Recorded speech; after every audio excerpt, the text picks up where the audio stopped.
गोसेखुर्द धरणाचा पाण्याचा विसर्ग वाढवल्यानं गडचिरोली जिल्ह्यात पूरसदृश्य परिस्थिती निर्माण झाली होती। तसेच गडचिरोली जिल्ह्यातील चामोर्शी आणि चंद्रपूर जिल्ह्यातील मूल तालुक्याला जोडणारा राष्ट्रीय महामार्ग देखील संपूर्णपणे पाण्याखाली गेलेला आहे।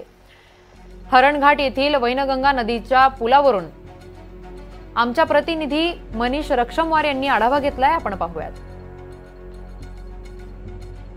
3 दिवसापूर्वी भंडारा व गडचिरोली या दोन जिल्ह्याला पावसाने अक्षरशः झोडपून काढलं होतं। त्या पावसामुळे भंडारा जिल्ह्यातील गोसीखुर्द धरणाला पाण्याच्या पातळीत वाढ झाली होती आणि पाण्याच्या पातळीत वाढ झाल्यामुळे त्या धरणाचं 15,000 क्युसेसने पाणी सोडण्यात आलेलं होतं। आज आपण पाहू शकता, मी गडचिरोली जिल्ह्यातील चामोर्शी या तालुक्यातील या नदीमध्ये आलेलो। हीच ती नदी आहे वैनगंगा नदी, जिला गोसीखुर्द पाणी सोडल्या जाते।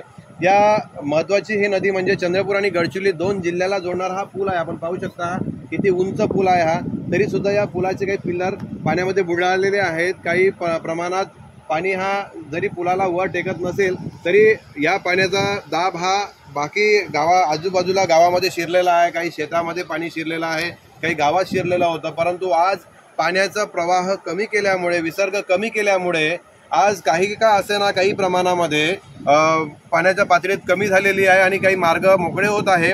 आता हा चामोर्शी आणि मूलला जोडणारा हा जो मार्ग आहे, हा मार्ग काही प्रमाणात चालू होत आहे। जड वाहनांची सुरुवात झालेली आहे।